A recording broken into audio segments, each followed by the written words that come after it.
ನಮ್ಮೊಂದಿಗೆ ಮಾಲೂರು ನಂಜೇಗೌಡ ಇದ್ದಾರೆ ಸರ್. ಇವತ್ತು ಸುರ್ಜೇವಾಲ ಅವರು ಸಭೆಯನ್ನು ಕರೆದಿದ್ರು, ಮಾತಾಡಿದ್ರು.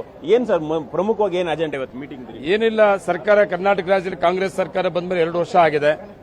ಎಲ್ಲ ಶಾಸಕರುಗಳನ್ನ ಸರ್ಕಾರದ ಆಡಳಿತ ಬಗ್ಗೆ ಅವ್ರ ಒಪಿನಿಯನ್ ಕೇಳೋದಕ್ಕೆ ಒಂದು ಒಳ್ಳೆ ಅವಕಾಶ ಮಾಡಿಕೊಟ್ಟಿದ್ದಾರೆ.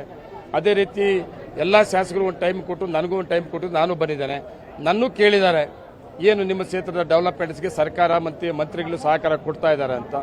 ಮುಖ್ಯಮಂತ್ರಿಗಳು ಮತ್ತು ಉಪಮುಖ್ಯಮಂತ್ರಿಗಳು, ನನ್ನ ಜಿಲ್ಲಾ ಮಂತ್ರಿ ಸುರೇಶ್ ಅವರು ಎಲ್ಲ ರೀತಿಯ ಸಹಕಾರ ಕೊಡ್ತಾ ಇರೋದ್ರಿಂದ ಬಿಜೆಪಿ ಸರ್ಕಾರದ ಇದ್ದಂಥ ಸಂದರ್ಭ ನಾನು ಶಾಸಕನಾಗಿದ್ದೆ, ನನಗೆ ಎಲ್ಲ ರೀತಿ ವಿರೋಧ ಮಾಡಿದರು, ಡೆವಲಪ್ಮೆಂಟ್ಸ್ಗೆ ಅವಕಾಶ ಮಾಡಿಕೊಟ್ಟಿರಲಿಲ್ಲ. ಆದರೆ ನಮ್ಮ ಸರ್ಕಾರ ಬಂದ ಮೇಲೆ ಏನೇನು ಡೆವಲಪ್ಮೆಂಟ್ಸ್ಗೆ ಅವಕಾಶ ಸಿಕ್ಕಿದೆ ಅಂಕಿ ಅಂಶ ಕೊಟ್ಟಿದ್ದೀನಿ.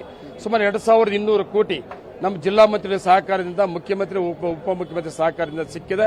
ನಾನು ತೃಪ್ತಿಯನ್ನ ನಮ್ಮ ಹೈಕಮಾಂಡ್ ಮುಂದೆ ನಾನು ಹೇಳಿದ್ದೀನಿ. ಸರ್, ಬೇರೆ ಜಿಲ್ಲೆಗಳು ಒಂಥರ, ಆದ್ರೆ ನಿಮ್ಮಲ್ಲಿ ಶಾಸಕರು ವರ್ಷ ಶಾಸಕರು ಅಂತ ಹೇಳಿ ಚರ್ಚೆ. ನಾರಾಯಣ ಸ್ವಾಮಿ ಹೇಳಿದ್ರೆ ಹುಲಿ ಸಿಂಹ ಏನೂ ಅಲ್ಲ, ಈ ವಿಚಾರವಾಗಿ ನಾನು ಸುರ್ಜೇವಾಲ ಜೊತೆ ಮಾತಾಡಿದ್ದೀನಿ ಅಂತ ಕೂಡ ಹೇಳಿದ್ರು, ನಿಮ್ ವಿರುದ್ಧ ದೂರು ಕೊಟ್ಟೆ ಅಂತೇಳಿ ಆ ಅರ್ಥದಲ್ಲೇ ಮಾತಾಡಿದ್ರು ಸರ್.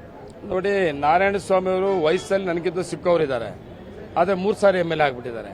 ನಾನು ಕೂಡ 86ರಲ್ಲಿ ರಾಜಕೀಯ ಪ್ರವೇಶ ಮಾಡಿದ್ದೀನಿ. ಕೈ ಸಿಂಬಲ್ 86ರಲ್ಲಿ ಮಂಡಲ ಪಂಚಾಯತಿ ಆಗಿ ಪ್ರವೇಶ ಆಗಿದ್ದು. ಮಂಡಲ ಪಂಚಾಯತಿ, PLD ಬ್ಯಾಂಕು, ತಾಲೂಕ್ ಪಂಚಾಯತಿ, ಜಿಲ್ಲಾ ಪಂಚಾಯತಿ, ಮಿಲಿಕ್ಯೂ. ನಾನು 2 ಸಾರಿ MLA ಸೋಲೆ ಕಂಡಿಲ್ಲ.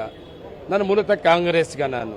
ಅದು ಅವ್ರು ಯಾಕೆ ಈ ರೀತಿ ಹೇಳಿಕೆ ಹೇಳ್ಕೊಡ್ತಾವ್ರೋ, ಇದರಿಂದ ಅವ್ರಿಗೇನು ಅನುಕೂಲ ಆಗ್ತದೋ, ಪಾರ್ಟಿಗೆ ಎಷ್ಟು ಡ್ಯಾಮೇಜ್ ಆಗ್ತದೋ ಅರ್ಥ ಮಾಡ್ಕೊಬೇಕಾಗ್ತದೆ. ನಾನಿದು ಸುರ್ಜೇವಾಲ ಕಂಪ್ಲೇಂಟ್ ಮಾಡೋಕ್ಕೂ ಹೋಗಿಲ್ಲ. ಯಾರ ಮೇಲೆ ಕಂಪ್ಲೇಂಟ್ ಮಾಡಬೇಕು? ನಮ್ಮ ಕಾಂಗ್ರೆಸ್ ಶಾಸಕರ ಮಾಡಬೇಕು. ಮಾಡೋಂಥ ಕೆಲಸ ನಾನು ಮಾಡೋಕೆ ಹೋಗಿಲ್ಲ. ಅವ್ರು ಮಾಡಿದ್ರು ಕೂಡ ರಿಪೋರ್ಟ್, ಗ್ರೌಂಡ್ ರಿಪೋರ್ಟ್ ಹೈಕಮಾಂಡ್ ಇರ್ತದೆ. ನಂಜೇಗೌಡರೇನು, ಇನ್ನೊಬ್ಬ ಶಾಸಕರೇನು ಅಂತ. ಆ ಗ್ರೌಂಡ್ ರಿಪೋರ್ಟ್ ಪ್ರಕಾರ ಹೈಕಮಾಂಡ್ ಯಾರೇನೇನು ಕೆಲಸ ಮಾಡ್ತಾರೆ ನೋಡ್ತಾರೆ. ಸರ್, ಈಗ ಕೋಲಾರದ ಜಿಲ್ಲೆಯಾಗಿರ್ತಕ್ಕಂಥ ಶಾಸಕರ ನಡುವಿನ ಸಮಸ್ಯೆಗಳ ಬಗೆಹರಿಸುವ ಬಗ್ಗೆ ಏನು ಸುರ್ಜೇವಾಲ ಏನೇನು ಸಲಹೆಗಳನ್ನು ಕೊಟ್ಟು ಸರ್? ಇಲ್ಲ, ನಾನು ಅದರ ಬಗ್ಗೆ ಅವರು ನನಗೆ ಕೇಳಿಲ್ಲ. ನಾನು ಅದರ ಬಗ್ಗೆ ನಾನು ಯಾರ ಮೇಲೆ ಕಂಪ್ಲೇಂಟ್ ಮಾಡಕ್ಕೆ ಹೋಗಿಲ್ಲ. ಅವ್ರು ಏನು ಕಂಪ್ಲೇಂಟ್ ಮಾಡಿದ್ರು ನನ್ನ ರಿಪೋರ್ಟ್ ಇದೆ. ಇವತ್ತು ಪಾರ್ಲಿಮೆಂಟ್ ಎಲೆಕ್ಷನ್ ನಾನು ಕಡಿಮೆ ಓಟಲ್ಲಿ MLA ಆಗಿದ್ದೀನಿ. ನಾನು ಕಡಿಮೆ ಓಟಲ್ಲಿ MLA ಆದ್ಮೇಲೆ 1 ವರ್ಷಕ್ಕೆ MP ಎಲೆಕ್ಷನ್ ಬರ್ತದೆ.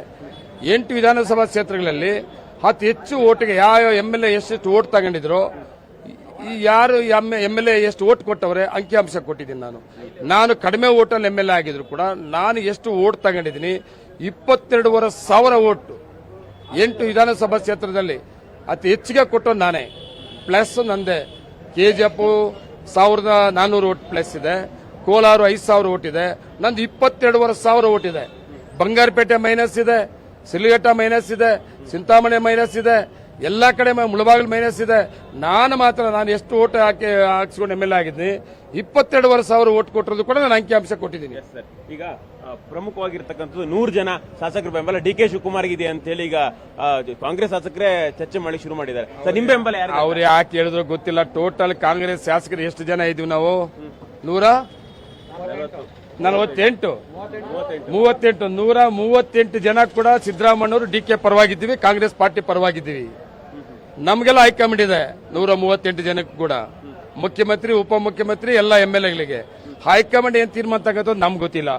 ನಮ್ಗೇನು ಈಗ ಡೆವಲಪ್ಮೆಂಟ್ಸ್ ಆಗಬೇಕು, ಸಹಕಾರ ಸಿಗ್ತಾ ಇದೆ. ಇದಿಷ್ಟು ಮಾಲೂರು ಶಾಸಕ ನಂಜೇಗೌಡರ ಮಾತುಗಳು. ಕ್ಯಾಮರಾಮನ್ ಧನರಾಜ್ ಜೊತೆ ರೂಪೇಶ್ ಬೈಂದೂರು, ಪವರ್ ಟಿವಿ, ಬೆಂಗಳೂರು.